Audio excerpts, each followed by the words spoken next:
Good morning, everybody, and welcome to Sacred Rainbow Warrior. I haven't been online recently because for a number of reasons, and that's what I want to talk about today, the 999 split and how it's affecting you. I'm currently in this beautiful place. I just run up this hill, and this is my view. Absolutely incredible. So trying to get away from it all. Yeah, I wanted to talk about how the 999 split has turned out. I did a few videos on this. And this portal is still open. It's been open since the 8/8. I'll get a better view. Look at that.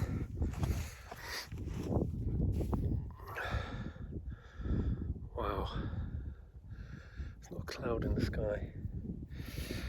Anyway, for me personally, it's been absolutely terrible. It's been really, really rough. I wanted to talk about how men are reacting in this, and the women who listen to this, you probably might be able to identify in this video how men are reacting really, really out of character at the moment. Really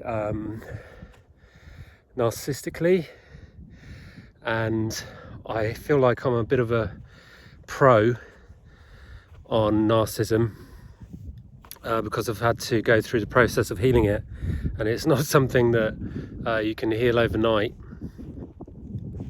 It takes years and enormous amounts of devotion, dedication, and what most people don't realize about narcissism is that it's like the dark family tree of essentially all negative behavior and all disease and all forms of separation. It essentially stems from stagnation, and if it were to represent a number, it would be 0, and a shape, it would be a circle, because you just keep going around in the cycle. I've spoken about it many times.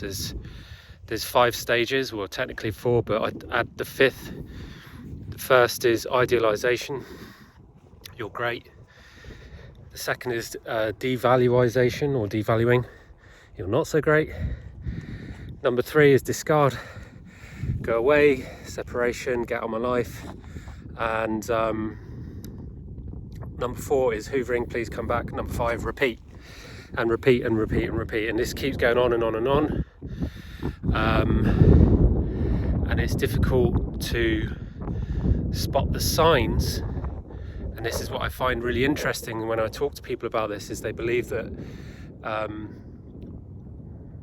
that there isn't any narcissism in their life. And the reason for that is because you've been brought up with narcissistic coping mechanisms from your friends, your family, your caregivers, society, to the point where we're all programmed with it and we don't realize that we're exhibiting it, healing it, and carrying it around with us. It's really horrible. So in my previous messages, I kept getting messages from previous videos, on the 999 split.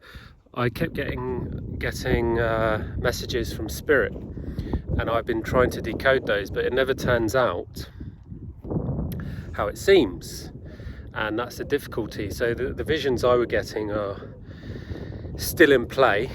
This split in the collective between dystopia and love and light and the third way. So it's like I've been going through this with my partner. If my partner represents one side of the coin, I represent the other, and the third way is the coin balanced on its edge. Pure balance. That's divine justice. We're in Libra now, Libra sun, Libra moon at the moment today. Just come through the equinox. There was a huge relief when the equinox hit for my partner and I and our friends. Huge release. There was a massive build-up of pressure, and personally I'm going through a lot at the moment. Hayes and I have lost our home, which was really traumatic. Everything happens for a reason, obviously, but we've been looking back on the mistakes that happened and how that's affected us, and the wounding that's come up, and it's been really difficult. It's been really traumatic. And as we've been going along, we've been bumping into friends, staying with a friend, And we've noticed that people's friends of friends who are in relationships, all of the men are going ballistic and they're blaming the feminine.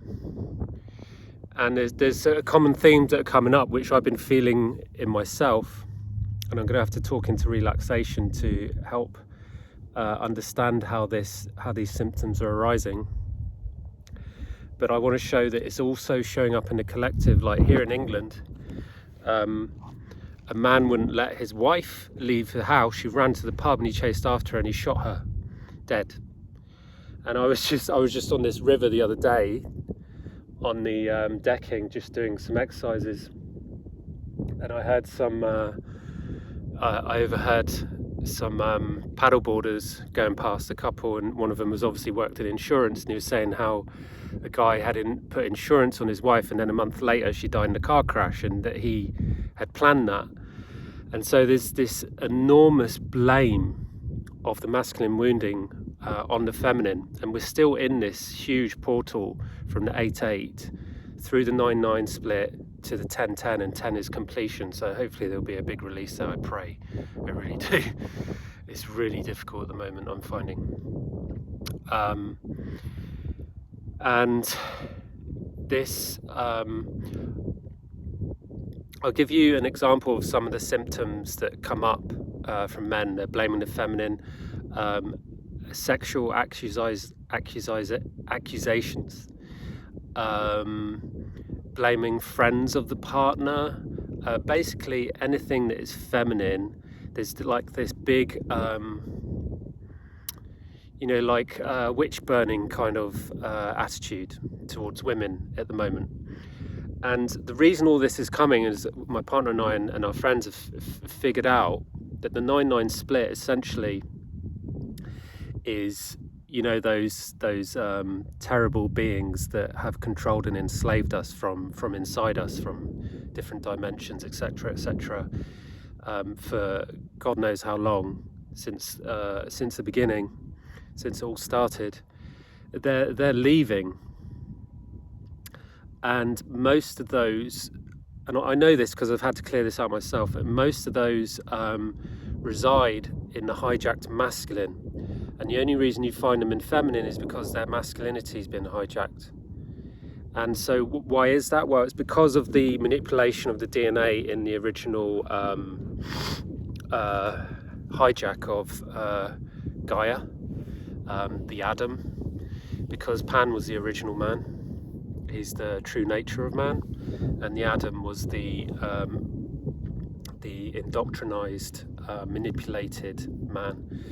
But Lilith wasn't manipulated. Obviously there is the Eve as well, which is manipulated, but when you look at the purity of the masculine and the feminine, the reason they hijacked the masculine is in order to get to the feminine, because Gaia has she has places where the masculine can't go, and so in that respect the feminine is a lot stronger. It's protected from that original hijack that happened. And so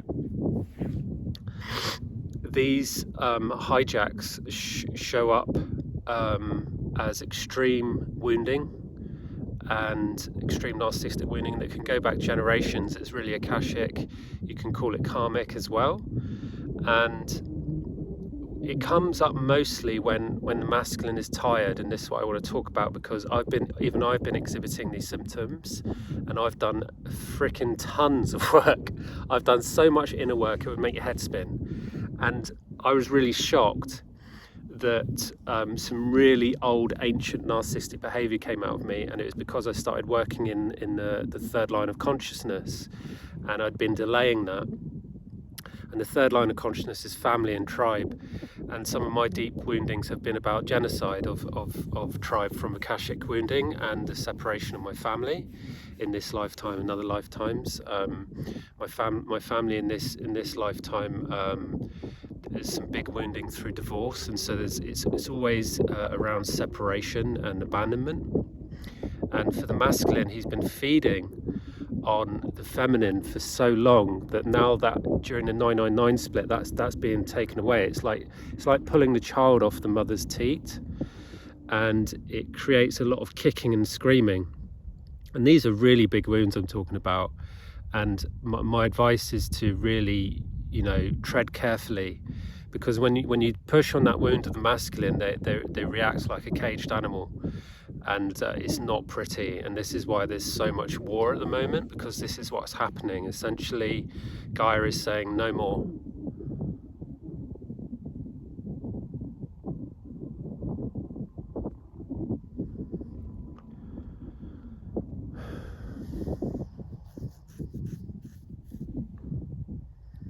It's that simple, really.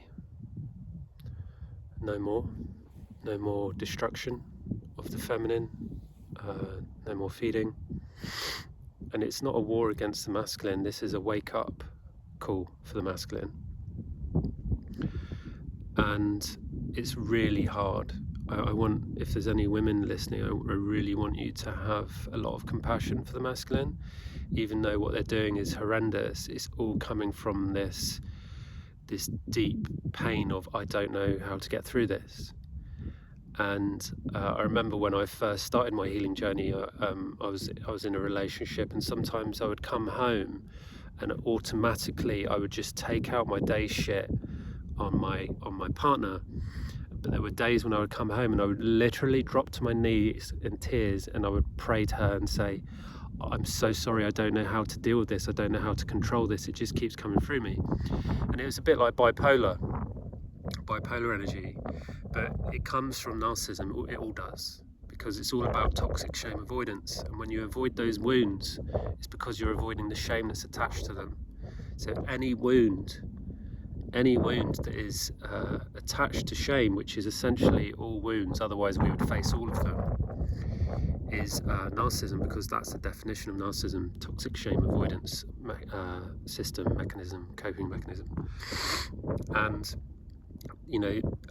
that's easily split up into different categories, and then you can split those categories into first line, second line, and third line of consciousness. So it's really profound. I'm writing a huge book about it, and if I ever get that published, gosh, that would please the universe. I need lots of money for the editing and all that. And this 999 split has really highlighted the codependency that the masculine has on the feminine. And it does go both ways, but I'm finding that it's much more severe for the masculine when he hasn't had that how do I say, the necessary nurturance and safe upbringing of being able to express his pure sexuality. And when I talk about sexuality, I'm talking about creation. And this is where it gets really interesting. The reason these wounds are so big, and the reason why there's war and why men are kicking off, is because those men have not been passed the gift of creation. Now, creation is it's really a powerful gift of the feminine that is passed on in the womb to the masculine, but it has to be nurtured. It has to be nurtured. And I'll use myself as an example, because for me it wasn't nurtured. I had a very traumatic childhood with the divorce, etc., and it affected my self-esteem. But on top of that, whenever I tried to learn something new, somebody would always come in to sabotage me. They'd always say, oh, that's not very good, or you shouldn't do that. And it was because I didn't have the self-confidence and self-worth to listen to what I wanted. I was never taught to believe in myself. And then obviously there's the whole idea of dogma, which taught me to believe in powers outside of myself when all of it's inside. And so all of this is being reversed at the moment. It's very painful for the masculine, because it's pressing on all these wounds. And if the masculine hasn't done any work, or worse, if he's just started doing work, then it opens up all these wounds. And it's very difficult. And one of the antidotes, which sounds really ridiculous, but I'm talking on a really deep level here, is relaxation. And it's very difficult if people have a job and a family to find that level of relaxation.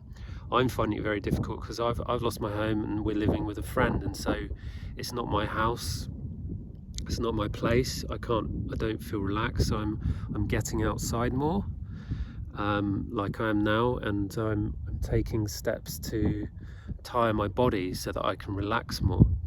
And I'm working with I'm working in sharing as well. Sharing is very powerful and important to talk about it often.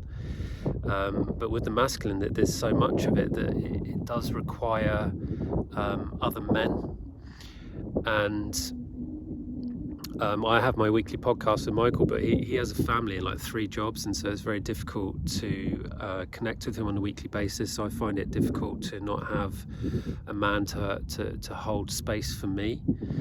And so if there are men out there who are struggling, they don't have men in their life, that's probably what they need. Because what I find is that the feminine, especially if they're in partnership, essentially takes the brunt of it. And if they've got friends, the masculine tends to get jealous. Jealous isn't really the right term, but he finds it difficult that the partner has got, support, but he doesn't. And so if you see that in relationships, the masculine will be taking it out on his partner. So there's a lot going on at the moment, and I want to know how you guys are experiencing it. And we're all in this together. It's really difficult at the moment. I mean, I have these conversations with friends and my partner. I don't understand why people don't want to be better, to self-improve, to change the record, to change the recipe, to turn around and try something different. As soon as I found out that that I had issues back in 2015, I was diagnosed with something. Diagnosis is a double-edged sword. It's not something I believe in, but it really helped me identify that there was something that needed looking at. And for me, that was a game changer. And as soon as I found that out, I sought that out. Somebody didn't tell me. I went to seek out, how am I? How can I improve myself?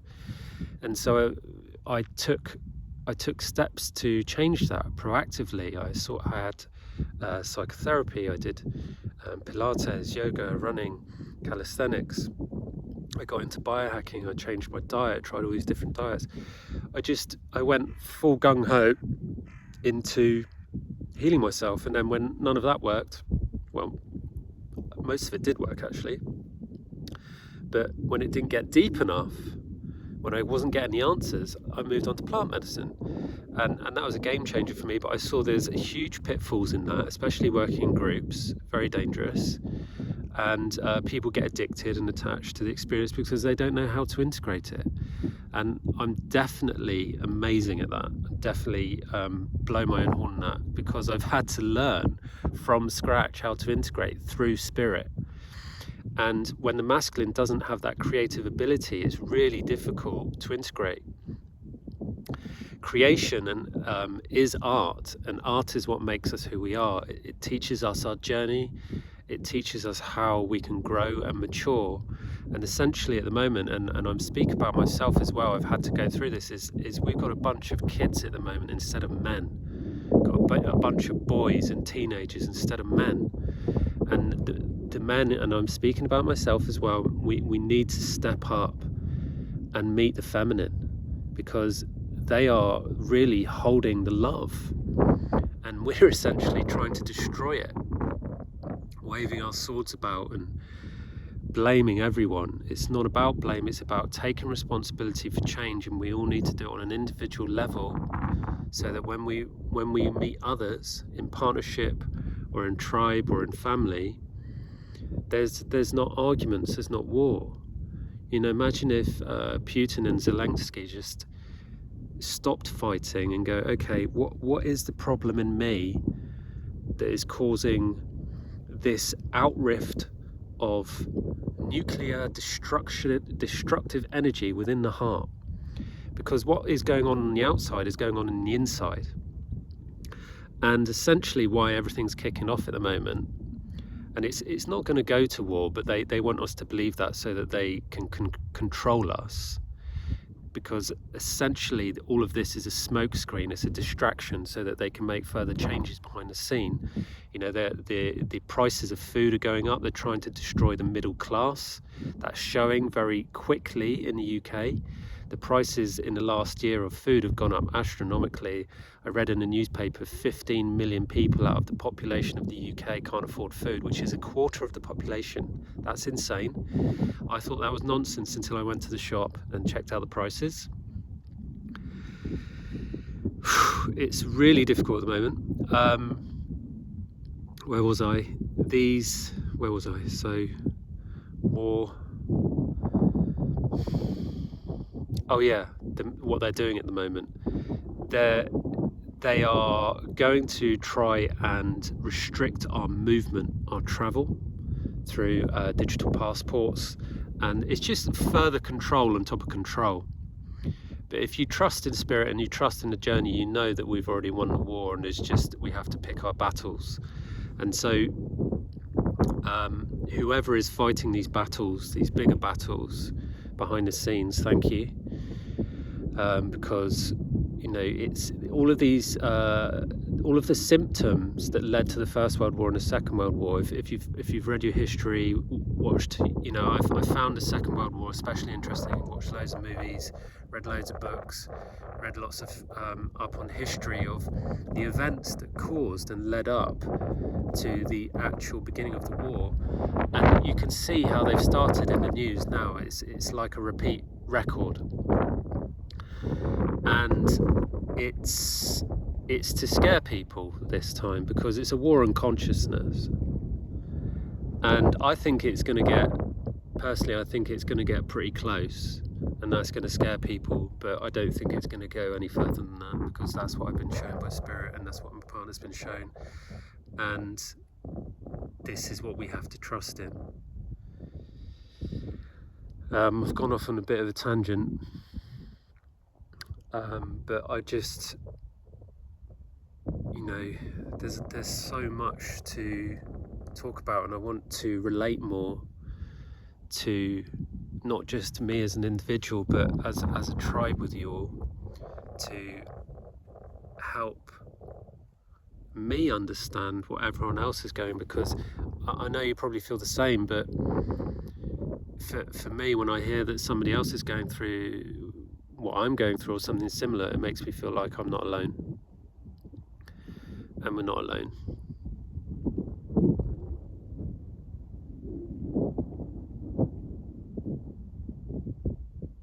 But it does feel like that. It does feel like that when I go to the post office or the shop to grab some food. I look around and I'm like, gosh, everyone's asleep. Everyone's asleep. And I know that's not true, but there's a huge majority that are, and I find that really difficult.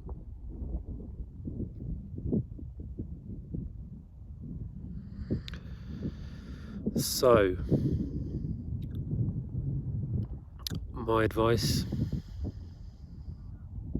through what I'm doing is relax and start making choices and changes to your life that lead to your divine purpose. If you don't know how to do that,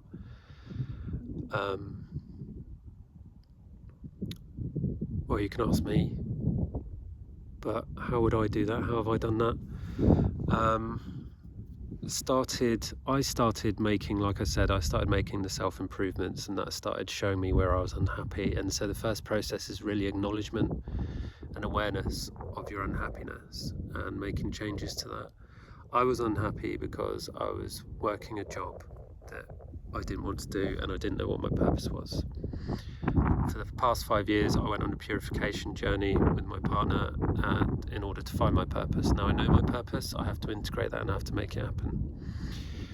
And that's more difficult than the inward journey, I would say, personally. Because taking the medicine and healing it is very difficult. It's very difficult. But you know, it comes with all these feelings of love and relaxation and this experience, these visions and knowledge and wisdom and all of that. But then you have to turn around and go, okay, I'm going to walk my talk and I'm going to make that happen, which means you have to go outside, you have to speak to people, you have to take those risks, and sometimes you have to fail, and you have to keep believing in yourself. And this is what I'm going through. I have to believe in my success. I have to believe in our success. And I have to believe that people are going to meet me on the other side and they're going to be happy to meet me, not want to hurt me, which is what happened in my previous life. You know, I come from a lifetime of violence. And for someone as sensitive as me to come out as a man in my power, in my authority, grounded in compassion and kindness, and not be met by violence is enormous for me. It's enormous. So know that you're not alone, and know that it is difficult at the moment, but I do feel it's getting better. I did feel like the last year has been a complete shit show for me personally. It's been really difficult, and so things can only get better, right? So best wishes to all of you, and I hope everything goes well for you, and enjoy the view.